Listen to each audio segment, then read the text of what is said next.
Salt Lake Mayor Ralph Becker is pushing for some new transparency when it comes to using deadly force by police officers. Starting today, all Citizen Review Board findings will be released to the public. Only in extremely rare cases will they be held from the public.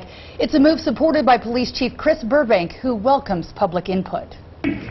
Every time that my officers go out and utilize force, it is reviewed. 2 weeks ago, a Salt Lake City police officer shot and killed James Dudley Barker, who was beating an officer with a shovel.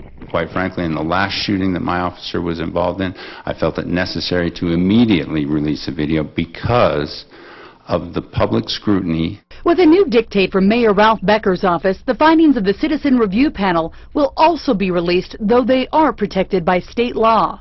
However, in the interest of being open and transparent, we've decided that, yeah, this is probably the best thing to do, release it. What we're talking about now is making sure that reports that really are of public note and interest are presumptively made public.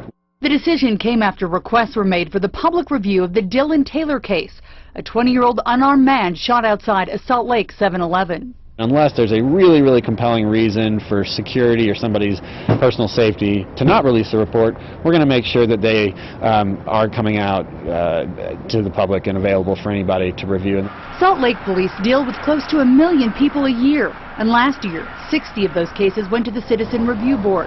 Less than half came back with fault on the officer, a very small percentage of all interactions.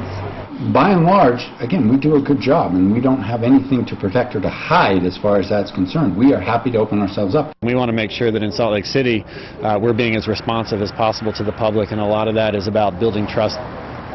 Chief Burbank stresses he will be as open as possible, and in the end, he hopes his officers are never in a situation where they do have to shoot.